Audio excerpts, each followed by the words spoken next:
Good afternoon, everybody. Thank you so much for your patience while we dealt with a slight technical difficulty. Well, you know how it goes when you're online and joining us today. One moment. One moment. There you go. And joining us today is Mareka and Jane, of course, like always. And Mareka is going to tell us so many interesting things about how we can future-proof, not just through this whole time that we're going through with the COVID-19, but just in general, future-proof our businesses. So, as you know, we have the questions that a space where you can ask questions. Otherwise, I will definitely be seeing you in the chat room. I'm very much looking forward to speaking with everyone. Without further ado, I'm going over to you, Jane and Mareka. Thank you, Jane.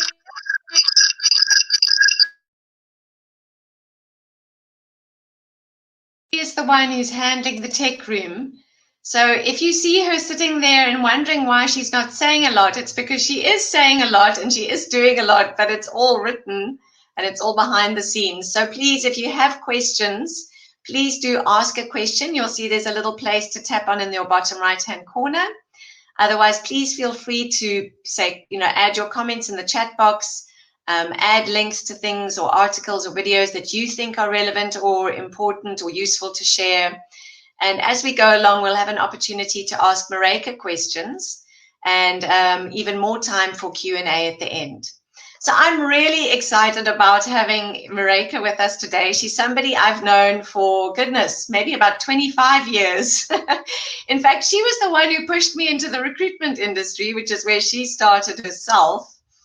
And so she's somebody who I think I've seen her career just blossom over the years because she's someone who always stays ahead of the curve. Whether she's studying or whether she's working, she's always that step ahead.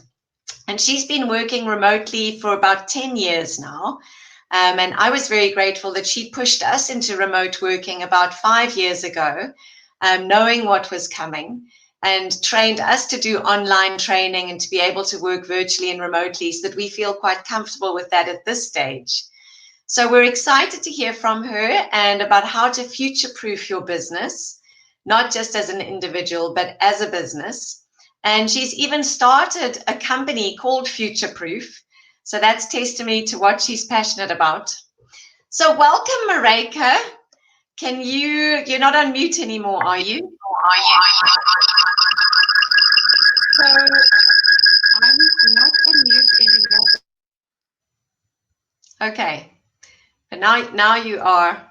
So I'm going to so you can go off mute just now, but I just thought maybe you can start off by telling us about where your passion for future-proofing businesses and for the future of work started. What inspired you? So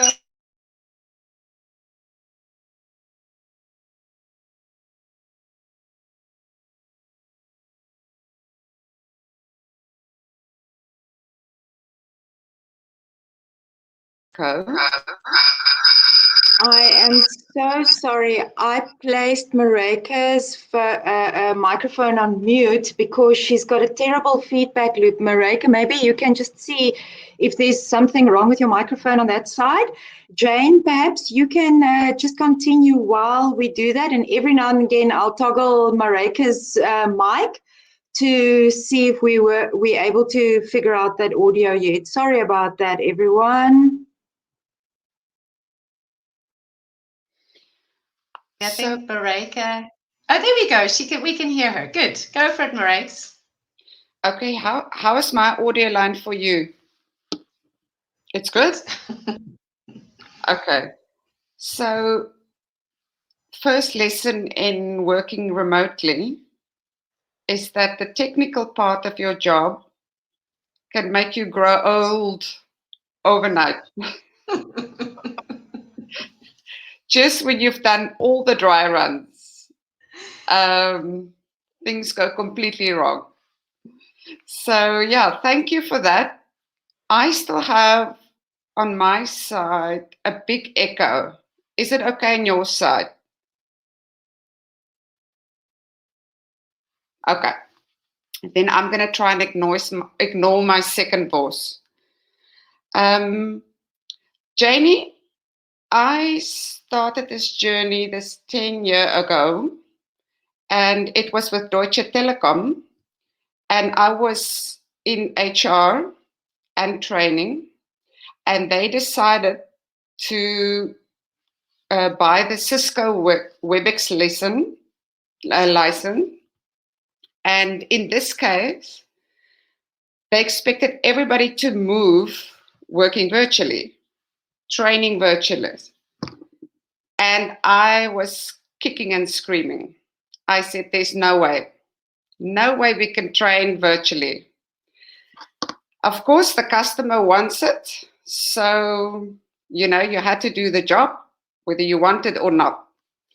And that journey, full of bumps and full of ups and downs, taught me how possible it was to work virtually.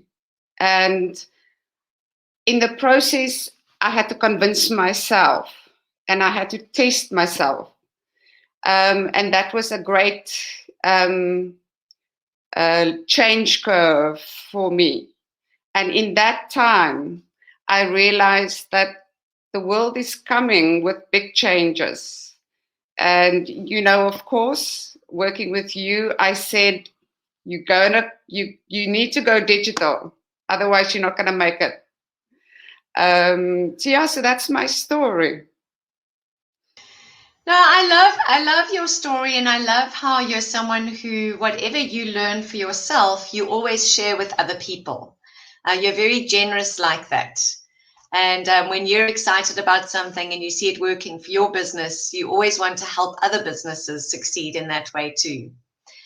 So Mareike, as you say, the topic is not completely new about working virtually. And I think even in the past year, I'd say I've seen a real escalation here in South Africa about people being very concerned about their jobs and how they're going to succeed in the future. And with the rise of AI, especially over the past 5 years, how are we going to make sure that we still have jobs in the future? How are we going to make sure that we're not going to be replaced?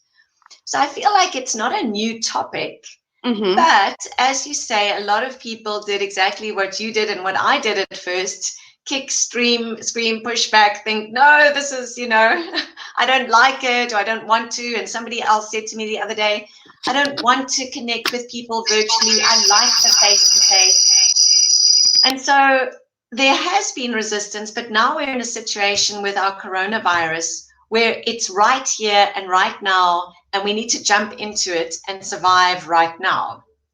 So what is advice that you would give?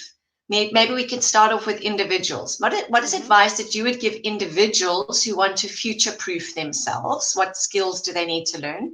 And then after that, we could talk a little bit about what businesses need to learn. But yeah, tell us what you think. So I think maybe I can start by saying that I was 30 when I first used the computer, right? So I'm not a millennial. I didn't grow up with computers or phones, mobile phones, the internet. And today I'm working in a technical environment. I help people with technical workways at my age, where typically sometimes people from my generation are afraid of digital workways. So the one thing that I would say is you cannot be afraid. You have to think about the future and whether you want to be relevant. And of course, if you're a trust fund baby and you don't care about earning an income, you don't have to listen. But for the rest of us who need to earn a living, it's very important to understand that it is part of the future landscape of skills. And I will ask Jennifer to post the link to my Future Proof page, because there you can see the research that has been done, where the Institute of Future says it will definitely be part of what employers expect. So first of all, you have to understand that in this case, change will be forced on you. Secondly, I think people underestimate how easy it is to get free resources. If you're the kind of person that works with Zoom, or you need to start to work with Zoom, there's a ton of free stuff. This morning I worked on a learning nugget from a guy that teaches MS Teams, and he had like a 7-minute clip on how wiki pages and OneNote in MS Teams is different. So I learned something this morning, and it was free. It was on YouTube, very easy. So I think it's very important to start and not to hold back, but go into it, learn what you can. I find it very useful to be part of a network of people that are keen to learn, expand their knowledge. And I think those days where we attended a course once in 5 years, and we flew off somewhere and we stayed in a hotel and learned for 5 days in a program. Those days are really almost over. People learn in bite size, in little chunks. And it's something that you have to do regularly. And there's so much to understand and learn. And I think people are afraid that they don't know something. That is the issue for all of us. We don't know a lot of things. But if you don't storm into it and start pressing around and learning, it's very easy to just try and ignore it. And I think that's something personally that I keep myself accountable for, is what do I learn, not on an annual basis, but daily. I block my calendar with a 30-minute learning part in my calendar where I just really go for what is something that I don't know, working remotely, or a platform, or a new way of collaboration. And I focus on that almost on a daily basis. Sure. I love what you're saying, Marika, because I think so many of us are in that mindset of, I need to wait for a course, or I need to wait for a qualification or certification of sorts to get me upskilled. And in our recruiting brain food marathon that we were part of about a week ago, Jennifer and myself and Bas from the Netherlands were speaking about this very topic. And we were talking about how even for future employment purposes, people are not necessarily going to be looking for a degree from, Ivy League X or Y or whatever.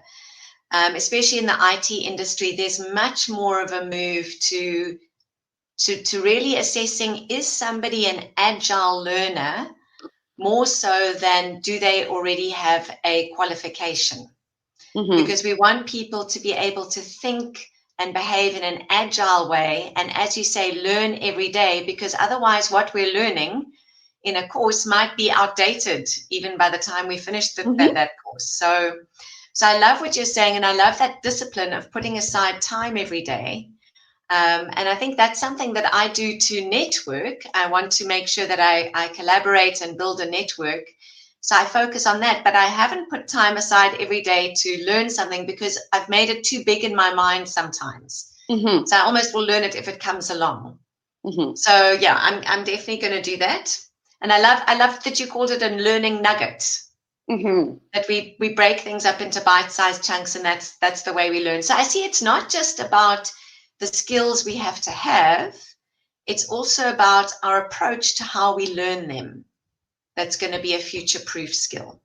Yes, and bite-sizing.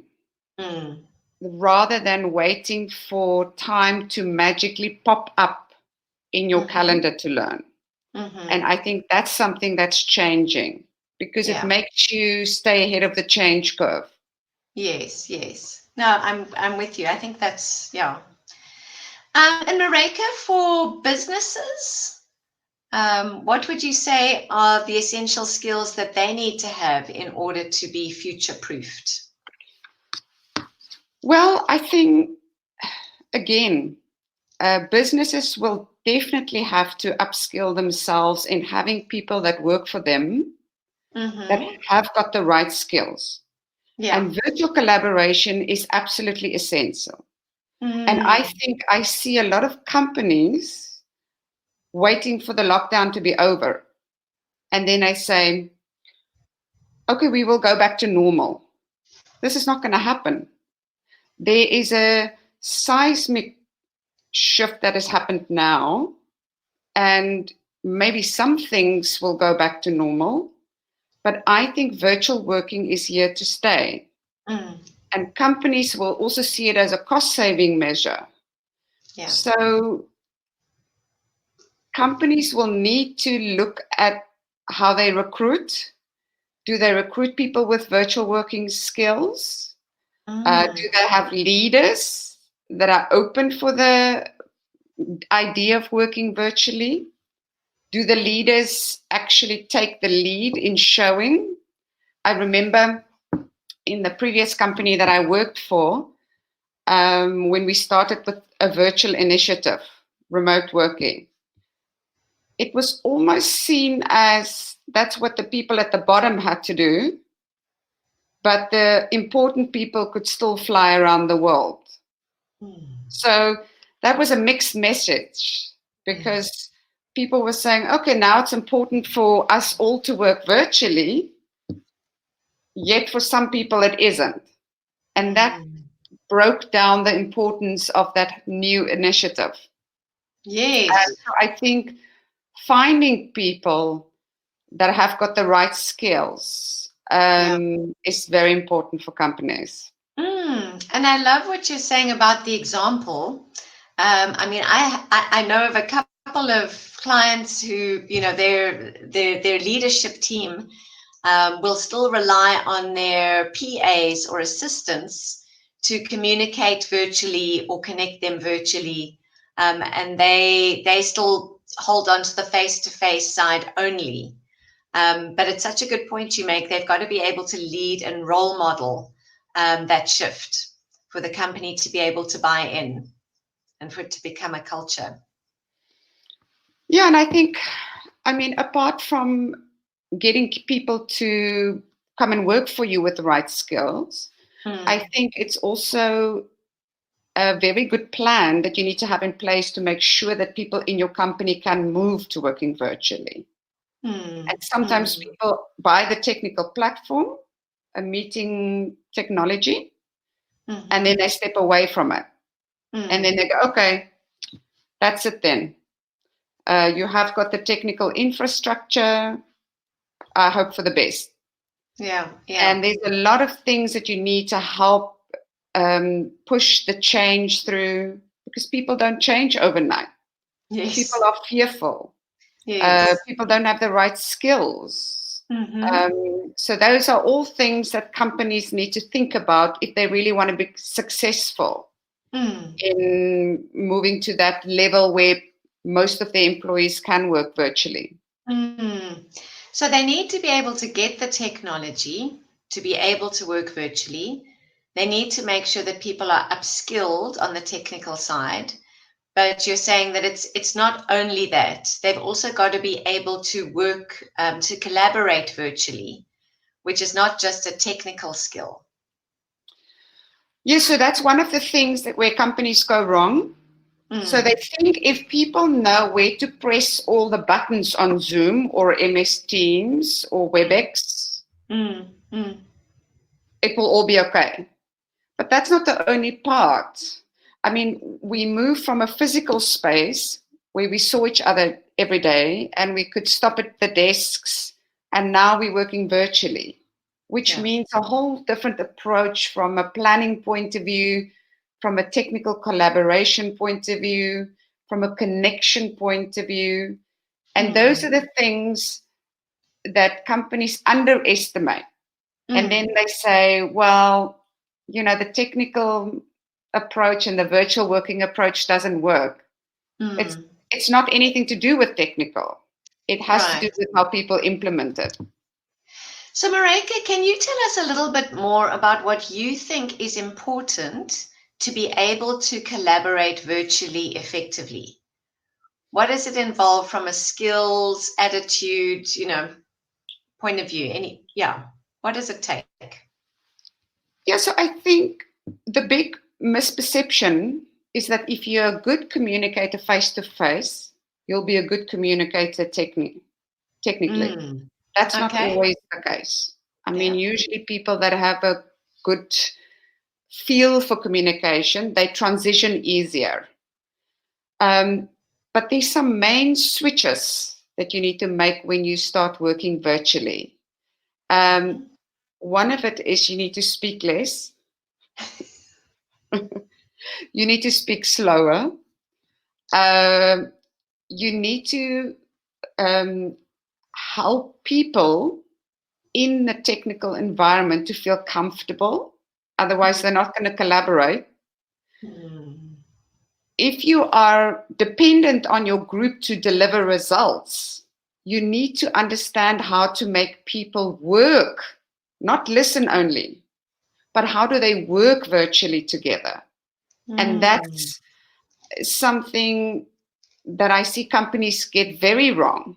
They switch on the platform, they start speaking for an hour, and then they say, that was a good virtual meeting. And I'm like, I don't know what people will do different because of that, Right. So the whole thing of engaging people virtually still, can people still contribute? Can they still bring something to your team? Can they still deliver some? Is something that's more challenging than what people expect. I definitely think so. I think that what you're saying about speaking in shorter bursts, speaking slower and in shorter bursts to allow some engagement, because I think what most people that I speak to say it's more tiring to work online. It takes greater concentration. It's harder to connect with people, and it's just more draining to be able to communicate like that. So, as you say, you can't expect that you will be able to give a long presentation and think that that's going to change anybody's behavior. Yeah, and I think the persistence that you need to have to change people's behavior is what will set people apart. And don't expect people to be different the next day. You switch on the technical platform and the next day you're different. Right. And that's something that I see a big misperception about. Because companies that goes through a systematic approach to train people, they get far better results.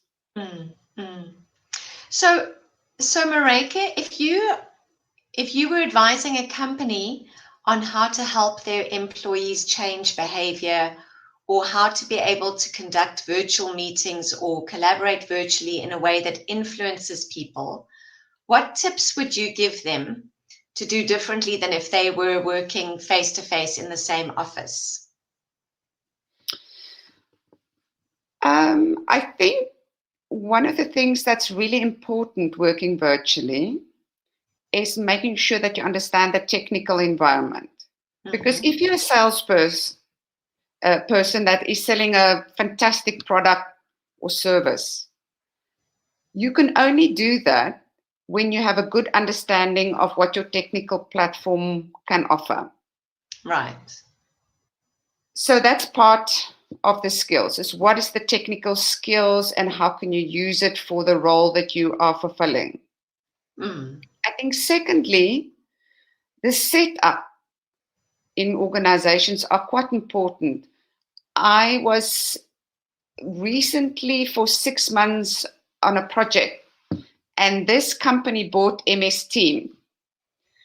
And they've got lots of open spaces, open office areas, but you couldn't speak to somebody on a meeting because the person sat almost right on top of you, and there was no noise reduction dividers, and there was no little rooms, one on, sort of two people, one person could sit at to have a meeting. So people bought the technical platform, but they don't have the environment set up, Right. And I think that's something that I see companies do very wrong because they only focus on the technical platform. Yes. And I liked what you said about when you have the technical platform and you're going to use it, for example, in sales, it's not just about yourself being comfortable with the platform. It's also making sure that your customer is comfortable with the platform that you're using. Otherwise, that impacts on the quality of your meeting and your ability to influence or your ability to sell something. Of course, the salespeople are kicking and screaming because they want to see their customers. Yes, absolutely. And I think that's something that stays the same virtually and face-to-face, is that it's about your customer and the customer's needs. That doesn't change. But one thing that is additional is when you meet with your customer in a sales setting, you need to make sure that your customer is feeling comfortable with that new technical environment. And how do you use the technical functionalities to bring across your service, your product in a way that's engaging? Yes. And the customer doesn't feel like, okay, you're just talking to me. Right. So I see that part of sales, and that's an industry where people really like to go and meet people. They're resisting the whole virtual sales wave that is coming. So I would say for a lot of companies, that's very challenging. That persona that wants to meet with people in face-to-face. Yes. Changing that around is very difficult. Yeah, I agree. I think so. And I think going back to one of your earlier points, it's so important to be able to put aside your own bite-sized chunk of learning time every day to be able to learn that functionality. So if you are going to be using WebEx or Zoom or Teams or whatever it is to have a sales meeting with your client, do you know all the functions within that, on that platform? And can you use them effectively? It's almost like when interviews had to shift to becoming telephonic or virtual, the quality of the technology around that interview has unfortunately influenced whether many people would have hired someone or not hired someone. And purely just because they got irritated because the technology wasn't working, they would then view that other person negatively. So yeah, both are so important, as you say. Yeah, and I think with sales, the big thing that companies have to pay attention to is that you have to package your materials different. When you go for a face-to-face sales meeting, you have your sales materials in a certain way. But when you work virtually, it probably means you have to repackage things from a sales and marketing and a communication point of view, which is something that I think people tend to, again, focus on. You have the technical platform, but they don't think about the other things where there's a transition needed. Yeah. So I like that you're mentioning some of the areas that people kick back on, whether, be it technical or just their own personal frustration that they can't be with somebody face to face. And I like that you're emphasizing that this type of work is here to stay. It's not going to be something that changes after lockdown. And when, if I look at the surveys, I think there's even one on your website or on your LinkedIn page where it talks about the number of people who believe that there are more benefits to working remotely and who would like to keep working remotely. I think it was like 99% supported that. And even speaking to a recruitment owner this week, you know, she was having a hard time with her landlord who still wants, you know, her to pay rent even though they're not in the office. But it's really pushing her to rethink, maybe we should have a remote team going forward. And she's drawn up a whole remote working document for policies around that. But where she's finding it hard to let go is just that she feels like she likes to be with people and see how they're working. Mm-hmm. So I think for many of us, our personalities make it hard to feel that we can still be connected or still have a trust or still see the work that people are doing if we're not with them physically. So I think there's, you know, some personalities also have a harder time with it than others. Yeah, and I think that notion that connection is not possible virtually, that's something that you will learn when you work virtually often, that it is very possible. Right. But again, it takes a bit of planning. Yes. So having a virtual coffee, having just a learning session with somebody, having a meeting where you sign in, I sign in, and together we learn the platform. Mm-hmm. None of the platforms that I consult on with companies, I have done a course in. Yeah, right. I've learned them all on my own. I've watched YouTube webinars. I've read documents. I've played around with my colleagues. I've read instruction manuals. So I never had any formal training, but I know a ton of things about it because I decided to learn about it, you know. Mm. But I think coming back to the connection topic, it is something that is possible. Mm. It just takes planning. Right. You know. Yeah. And I think something else, I was speaking to another business owner about this week, is the importance of being able to trust in the virtual working environment. Because there's a sense of people wanting to micromanage their staff to make sure that they are working. But too much of that actually destroys motivation and makes people feel untrusted.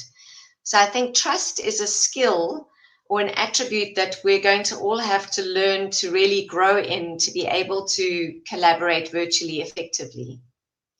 Well, I want to be the person that says, I don't know if people always work in the office. That's true. Have you seen how people sit on their phones in the office, right? So I think the whole notion of people work when they're in an office, I challenge that very, very directly. I have to drive from Paarl to Cape Town often for work. And those days that I drive, I lose 3 hours of productivity. Sure, if I spend those 3 hours working every day, that makes a huge difference to the kind of results I can produce. So it's not about seeing people. It's about contracting what you want them to do. Yes. And by when. Right. Because then you don't have to worry whether the person is working at 5 or if they're quickly doing a load of washing, but you contracted what they need to deliver, and that's your focus. Yeah, so more of that outcomes based. Mm-hmm. So Marika, I think I'm going to jump in here for a second, and I'm going to just read a bit of our notes here on the side, because people are really interested in what we're saying. So I'm going to read it, and then I'm going to unmute you ladies again, okay? So it started here at the top with Ryan's question is really, and if you go to the questions, you'll see the senior management traveling to South meetings seems to be a South African thing, though.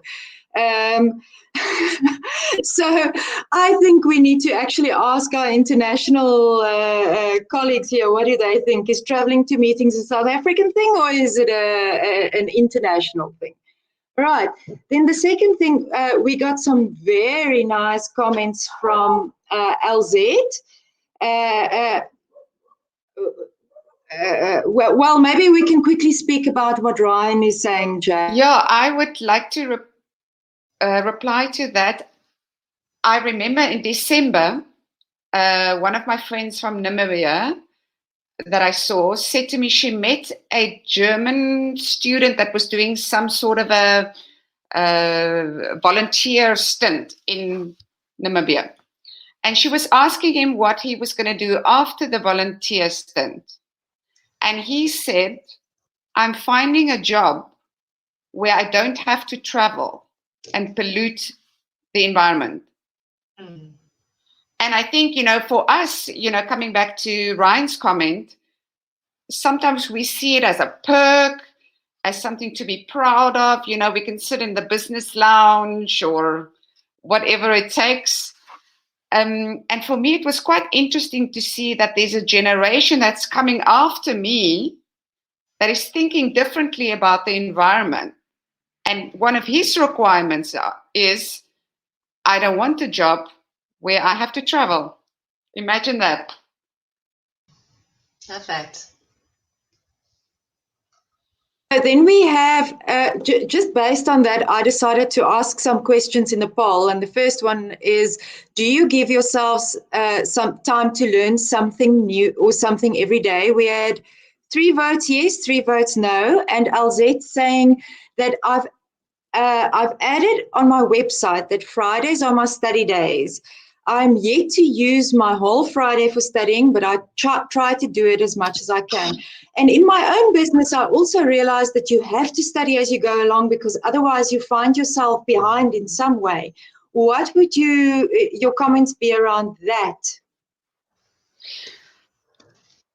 For me, I would say with learning it, especially when it comes to remote working. So I tend to focus, what are the remote working skills I need, or knowledge that I need, or platforms that I need to assimilate. That's what I focus on, right? Because it's part of my business. But for me, it's always about learning fast, failing fast, and getting up fast again. It's okay to do something wrong, because that's how you will grow. And I think part of the fear is that people are afraid of making mistakes. What if I have a Zoom meeting or a MS Teams meeting and the line goes down? Well, then you press the link again and you start again. And that fear of something going wrong is natural for us as human beings, because we are wired like that, to be afraid of unfamiliar situations. But you have to go in there, learn fast, fail fast, get up fast. It's a great point. Yeah, thank you so much. And then I'm so glad to see your colleague Sarah is also here. She's made some exceptionally relevant comments, like virtual working is about a culture change, not only about using a technical tool. And then she's also commented on Kelly's question, and I'd also like to have your input there, if it's possible, please. Is there a particular technique for engaging with a group in a video call to avoid a situation where everyone keeps speaking over each other, or some people who don't speak at all and get lost in that group?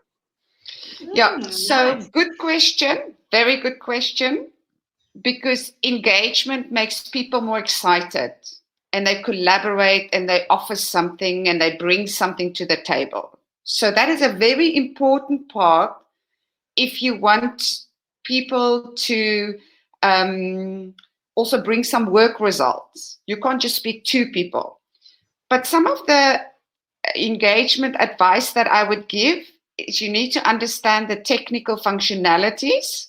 So what does the platform offer, to engage people? And make sure you go and learn that. Is it share? Is it a chat, private or public chat?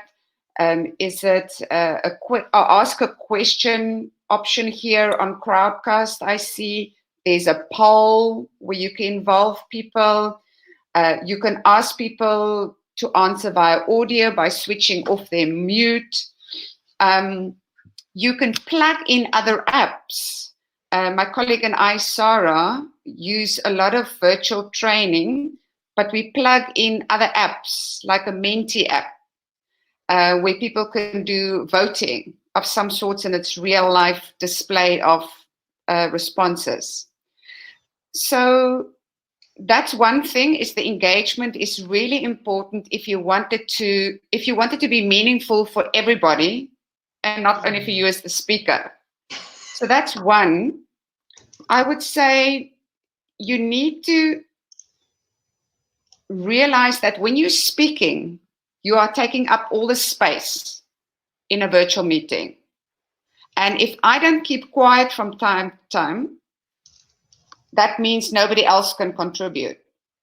So you need to share your space so that other people can collaborate with you.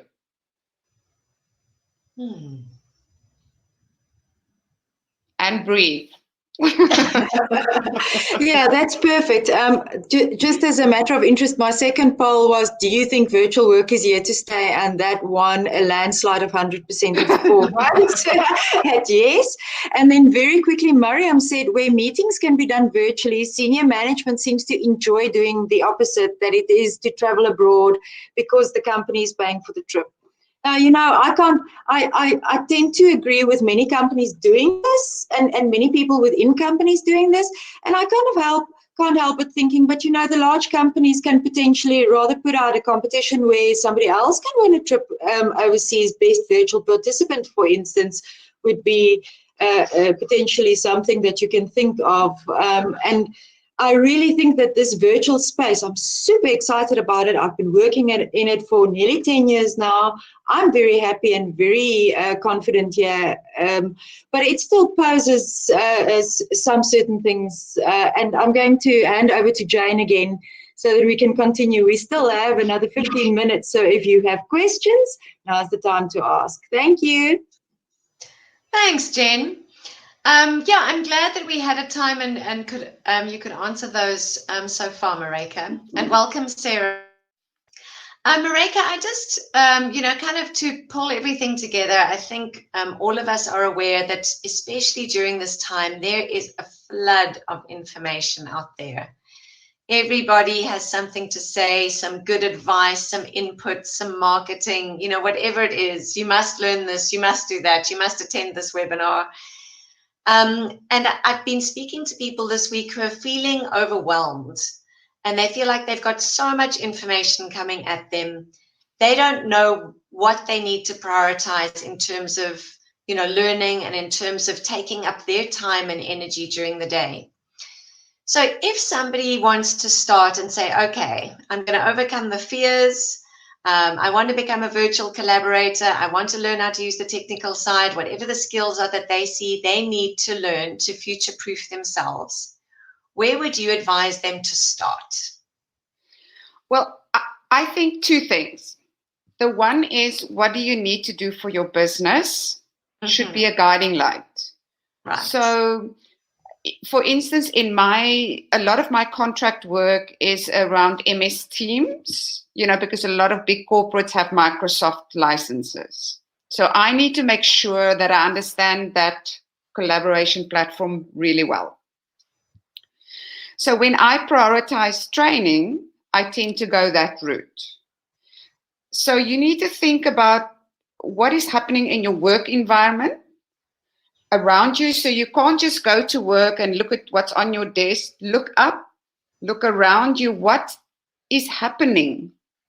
And which skills do you see people learning and growing in? And are you there or are you behind? I would say learning to work with meeting platforms is always a good skill. For me, I can manage quite a number of platforms, but that's something that you need to know. You can't be shy because of the camera and not wanting to say something virtually, because that's how you're going to make your contribution in future. So I would say that as a basic skill is very important. And you can do this in that ton of fun ways. You can put your lover in the kitchen and you can be in the lounge and you guys can Zoom to practice.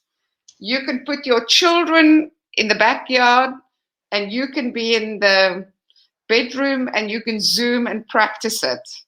So it doesn't have to be boring either. You know, you can do it in a fun, connecting way with important people in your life, and everybody can learn and make mistakes together.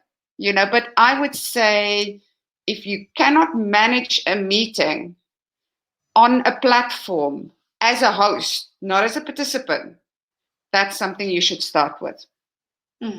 Good point. Are there any particular skills, and I loved your question, Kelly, around specifically how to host a meeting from a people's perspective in terms of getting everyone to engage. Are there any other particular skills that people are seeing that they would like Mareike to elaborate around related to the virtual world of work?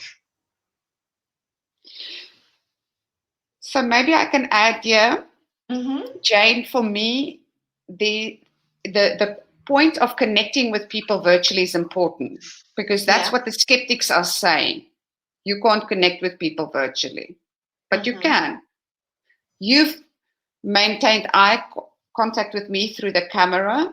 You've used my name. You have referred to people in the chat list and said Kelly and Ryan and Sarah. So there's a connection that you are building. Yes, and if people are off audio, we can do that more. We can pull people more in. But listening to people, asking people for the contributions, keeping quiet so that other people can speak, acknowledge what they're saying, checking that they're okay if they're quiet, agreeing with people. I mean, you said that a couple of times. I make a long statement.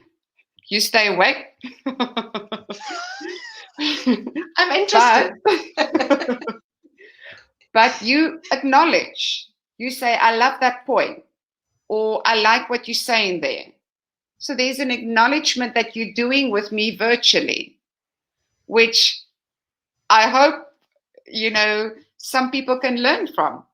Because it doesn't mean when it's a digital meeting channel that people cannot connect with each other. You can still connect with each other. You can still greet each other when they come into the room because you have a chat list and you have a participant list. You can see everybody and you can say, hi, Kelly, or hi, Ryan. You can still do that. So it isn't a mysterious skill. Yes. It is whatever you're doing face to face, you need to transport it virtually. Yeah, I totally agree with you, Mareike, and thank you for your kind words. But it really resonates with a conversation I was having with a client the other day, where we're going to be doing our training online for them, just to pilot it because they haven't done it before. So we've been doing face-to-face interview skills. Now we're going to do an online. So I have everything set up. And then he said to me, but the difficulty is you're teaching different skills. And I was trying to explain to him, it's not the content that's different. It's not that people have to learn, different content, different material. It's the way that they're learning. So it's not, as you're saying, with learning to collaborate and connect, it's not that there's a new set of principles. It's not that with sales, you now ignore what the client wants and you just, give what you think. So the principles stay the same. It's just adding the knowledge of how to use the technical side so that you can communicate that and engage effectively. So I'm hoping he gets there. Yeah. Yeah, and I think people often say things because they are afraid of change. And if it's a topic that they're unfamiliar with, then you have to sometimes forgive people for the things that they say and be gracious. But I do think one of the points that I want to pick up, Jane, is the whole point of preparation. Your delivery channel is different. Yeah. But I mean, my colleague Sarah has also said there, and for virtual lessons of 90 minutes, we should do a dry run. I can tell you, I've worked for 10 years. I still do dry runs. I still check. I still press the buttons. I still see if it can go right and switch over right. And that's something that people forget, because we have different platforms, different licenses. People have different bandwidths. People have different infrastructures in companies. You always have to do a dry run if you want to make sure that you need to make an impression. And that's something that I can, after 10 years, definitely recommend. No, wonderful. So, Jennifer, I know that, are there any other questions before we close off? Because I know Mareka very kindly offered a free business analysis session with everybody who attended today as live attendees, to be able to look at your business and say, okay, you know, what are the things that you need to do to be able to future-proof your business? So thank you so much for that, Mareka. That's a real value add. Thank you. Yes, we're especially... Yeah, Jen? Sorry, we're especially excited about this. It's a free analysis meeting, as well as 10% off training programs booked for all attendees. So I will be sending all our live attendees details through to Mareka afterwards. Isn't that wonderful? Thank you so much. Just to come back to touch base very quickly, as I see we only have minutes left. Jane and I started this collaboration at the beginning of the Corona. Virtual collaboration. Virtual collaboration. Well, we first had in-person masterclasses, and then the coronavirus came along. We took this virtually with a wing and a prayer, and every time we phone people and we say, please, will you come on and tell us all about what you're so brilliant at? We need your information. And every time there's somebody who says, yes, and here's a gift for everyone, which is amazing. Thank you so much for your public service. It's appreciated not only by Jane and myself, but by every person who viewed you today, Mareka, and of course, your partner, Sarah. Much appreciated. So, Jen, we were going to ask you, do you still want to do that draw from our last session? Unfortunately, I've had a bit of technical difficulties today, so I won't be able to do the draw, but I will do a live recording with my daughter, Shanisha, and it'll be on within the next couple of hours. I will also download and upload Alman's last video. Things sometimes run away with us. Last week was a good example of that.